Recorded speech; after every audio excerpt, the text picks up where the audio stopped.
I found this absolutely stunning all black case on AliExpress, and it got me thinking, what would an all black stealth watch look like? So I went out and bought all of the coolest all black parts that I could find for this watch, even down to an NH35 which has a black date wheel. Normally it's white and the text is black, but this is going to be reversed, just to give it that even stealthier look. And as for the dial, well, this thing is just the pièce de résistance. It's absolutely stunning.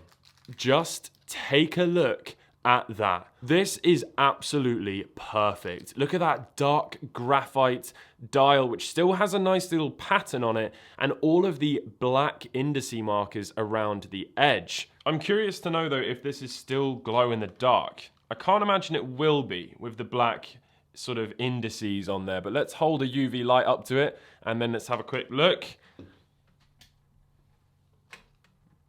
No, not in the slightest bit. I suppose if you were an agent or something in the dark, you wouldn't want your watch like illuminating. It'd be like cat's eyes in a headlight. They would just see you.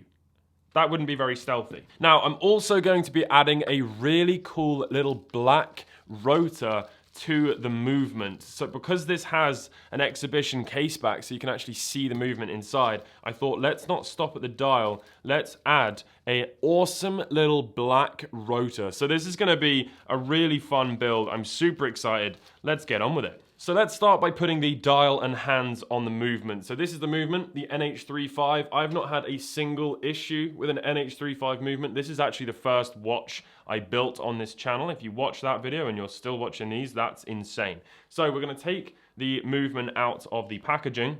So let's go ahead and set down this absolutely stunning dial. That is just epic. Look at that. This is the sort of thing that is just going to catch the light so beautifully, and you're going to see all of that detail, and it just looks awesome. So the first thing we actually have to do is remove some of the feet that we don't need from this watch. So I'm just going to set it down onto the movement with, of course, the date window at 3 o'clock, and then I'm going to have a little peek underneath and see which ones we need to snip off.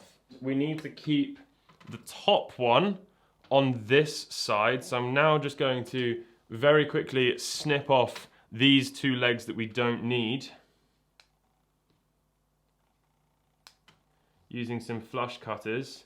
Basically, there's different cases for the movements, and different cases have different positions of the crown. So sometimes you have them down at the sort of, is it 4 o'clock? If you look at this vintage Seiko, for example, these crowns are down at the 4 o'clock. So this one is in the traditional 3 o'clock position, but there's just multiple legs on the dials so that they effectively become universal. So on the left-hand side, once you place the dial down, you can see where they need to be cut. The hole for the dial foot is just here at the sort of 8 o'clock mark. So we need to cut off these two that are back here. It does make sense when you see what you're doing in person. A little bit tricky to explain over video, but I hope you've understood that. So let's go ahead and remove these two little feet. So we're gonna have to very carefully now file the little nubs that are still sticking up. That's because otherwise it's not gonna sit flush on the movement. So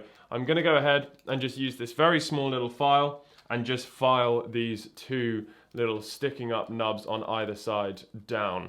Be careful when doing this because obviously you don't want to put any schmuck on the dial and then be scratching it around. So keep the dial very still.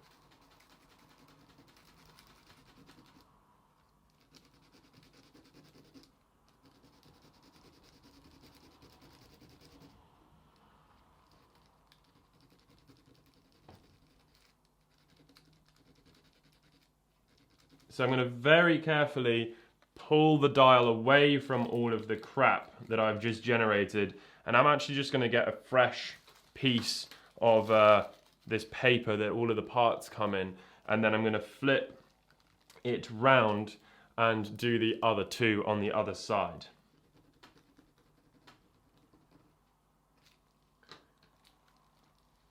So now we can just give everything a little dust off to make sure that there's no little bits of metal, and on the mat as well. Okay, and we can now set the movement back down again, and we can take the newly altered dial and we can just set it down, and it will just fit down perfectly onto the movement, nice and flush. Give it a little press and you can see there that is fitting absolutely perfectly.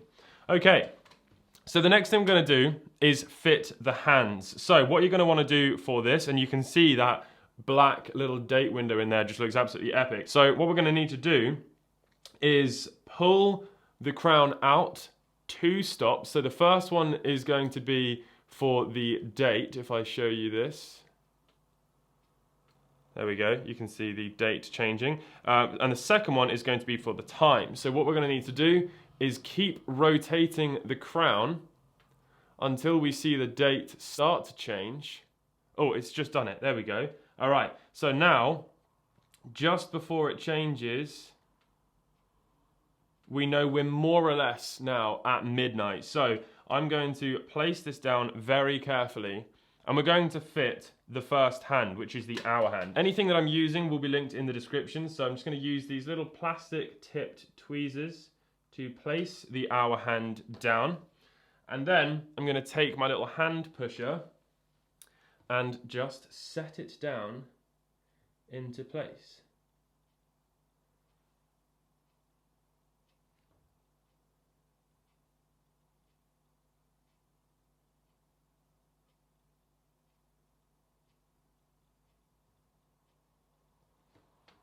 Now, I recently bought one of these little eye loop things. Now, this is just going to be brilliant for putting hands onto the dial. So I know I'm going to look a little bit silly here, but I'm going to check that I've actually put that in the right place.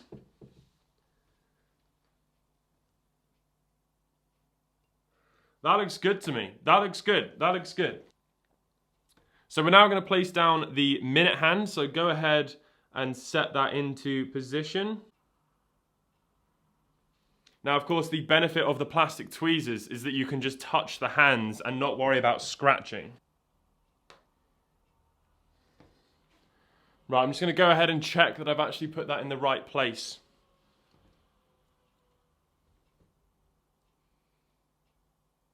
Now, this is the moment of truth where we discover how accurate the hands are. So you can see I'm not 100% sure yet on the hands, whether or not they suit this build. Perhaps this is actually still very stealthy and legible, or perhaps I'm just coping. But yeah, maybe I should have gone for some more black hands rather than these kind of grey ones. But let me know what you think in the comment section. I will find some slightly better ones and leave them linked in the description as well if you want to build a slightly even stealthier watch. So let's go ahead now, rotate this all the way around. We can check the positioning of the hour and minute hand. That looks pretty good. That looks pretty good there on the 6 o'clock. And now here we come up to the evening time. The date is starting to change. Okay, it's about 10 minutes past. That is not great, to be honest with you. So it should now be switching over, but it's not. Do you know what? That's not too bad. Now we're going to go in with the seconds hand. So here we go. Now this is virtually impossible to do unless you're really, really close to the watch.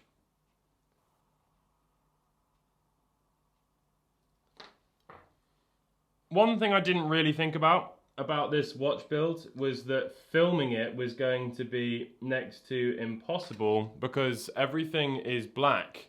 But now that all of the hands are on and they're all clearing one another, they're not bashing into each other, I think that that actually looks really cool with the grey loom on there. You might disagree, and that is fine. Everything is subjective, and I'm trying to pretend like this was an actual intentional decision. No, in reality, I definitely should have gone for something else that was going to have a more black actual loom part to it, because this really is not it. I could not get that second hand on for love nor money. I don't know what was going wrong, but it was a real pain. But anyway, it's on now, and that is the main thing. So what we're actually going to do, look at that, it looks absolutely epic. We're going to flip it all over and we're going to take out the crown and stem. So that is going to be achieved by pushing down on this very, very tiny little latch right there. There we go. That now pulls out. So we're now going to take all of the plastic off of the case. So let's go ahead and just peel all of that off. This is an absolutely epic case. Holy moly. There we go. Oh, yes. I absolutely love that. That looks so cool. So what I'm going to do is just open up the bracelet by pushing down on the little spring bar down here and removing that spring bar so that we can actually get this case onto the movement. So let's go ahead and unscrew the case back. There we go. And then I can take out the crown, which is a screw down crown. So that's going to give it some water resistance. There we go, take that out. The gasket has come off, that's okay, we can put that back on in a second. And now we can give everything a final little dust, the dial here, and the inside of the case.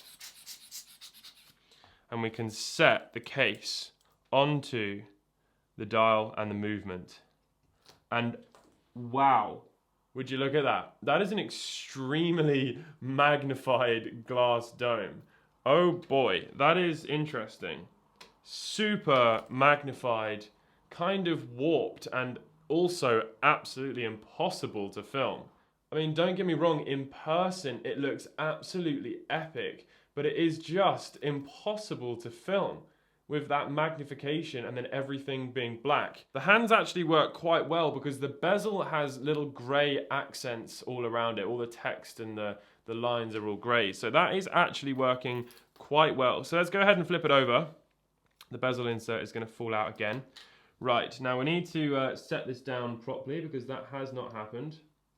So the next thing for us to install is this beautiful black rotor. Again, another black thing. I really did not think about how impossible this was going to be to film. So I'm going to go ahead and remove the rotor that is in there using this big screwdriver that I've got that I'm guessing is literally for this. There we go.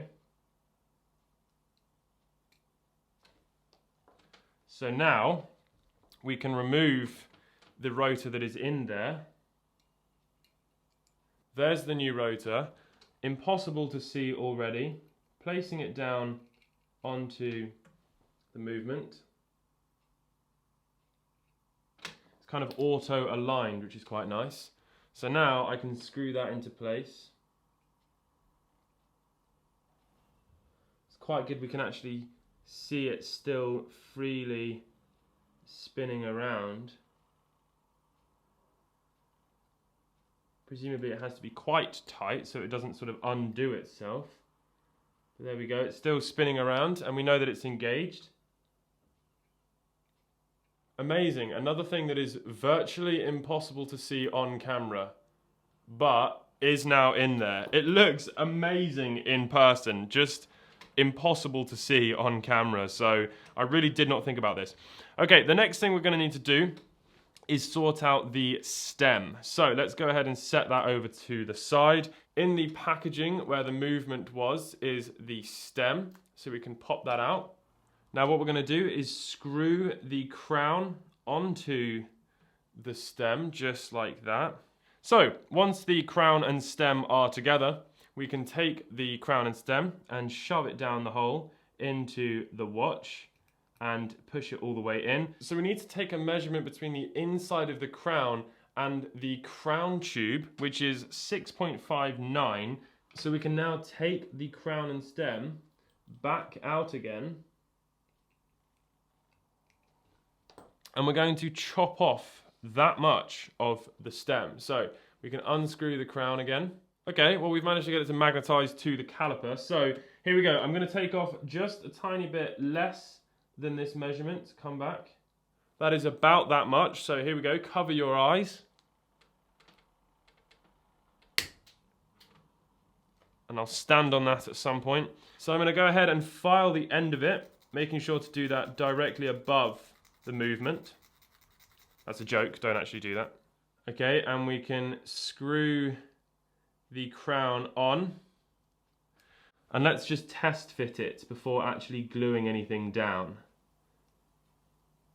So that looks absolutely perfect. I've been able to screw that all the way down flush with the case. And yeah, I'm going to go ahead and say that that is in. Obviously, there's still a couple of things we need to do. I need to actually glue it down as well to make sure that it's on there properly. It is such a shame that this is so hard to film because it looks absolutely epic. But there's just a million reflections and it's all so dark. So we need to unscrew the case back again. That really did help everything sort of center a bit. So we can now remove the crown again. So now we want to unscrew the crown off of the stem. Now I'm going to just dunk the stem into a tiny little bit of Loctite, and then we can screw the crown back down onto the stem. So let's go ahead now and refit that. Okay, so with that refitted, we can take the gasket, the case back gasket, and we can plonk it into this little lubricator and go ahead and lubricate that. So I'm going to give everything a final little dust. Only do this if the balance wheel is covered up by the rotor here, otherwise you could throw that off a little bit. So we can now take the nicely lubricated case back gasket and set that down. So with that now down, we can give everything a final little dust off and place down the case back. And then we can tighten it up properly with the rubber ball. There we go. That was a little bit trickier than I thought. I had to do some off-camera fiddling with it. Basically, the movement didn't fit that well in the case. You know, like I said, you had to tighten the case back down to get the movement to kind of sit and align with the crown tube so you can push the stem through. But I also didn't have it quite rotated so that it was straight, so that the actual stem met into the movement. So you really just have to make sure that the movement is set down into position, because now I have full functionality of the crown and stem. So you can unscrew it, and then it's now in the manual wind setting. Pull it out once. Hang on, there we go. And you can change the date. Pull it out a second time, and you can change the time. And actually having it on the top-down camera, you can sort of see what I was going for. So let me just very quickly set the time and date. So it's 2:15. Here we go. There we go. Put a little bit of power into it, and then we can tighten it down. Now, another thing I will say, now this is just a little bit of a nitpick, because I'm going to be honest, because if people might buy this, you don't want to be changing the date and time on this too much. The gnarled crown doesn't agree with my fingertips. It's going to be personal preference. Maybe it's just a sensory thing, but I'm not a big fan of the gnarled crown. I do kind of prefer the ones with the little lines, you know, the little fluted lines, rather than the like gnarled pattern that is on this crown. It's just a little bit, I don't know, I want to say sore. It's a little bit sore. So now we can peel off the protective film that is covering the adhesive, and we can set the bezel down. Now I'm going to align it at 12, even though that is not necessary, because of course the bezel moves. But anyway, let's just make sure that's nice and centered. Oh yeah, that is ridiculously impossible to show on camera. Man, I have made a bit of a mistake. I wanted to make this watch personally, but having now done it, I realize this was a terrible idea for a video because it's absolutely impossible to see. But if you can see it, oh my lord, does that look absolutely awesome. And I think it would work really well on a rubber strap as well, but I am going to keep it on the metal for a while. That looks absolutely epic. I just regret... I don't know if I regret it for a video, but I'm sure it's going to have been extremely hard to actually see. And I don't think the camera's really doing it justice. So the final thing to do is adjust the bracelet. So let's go ahead and do that. So I'm going to say 1 from this side and 2 from that side.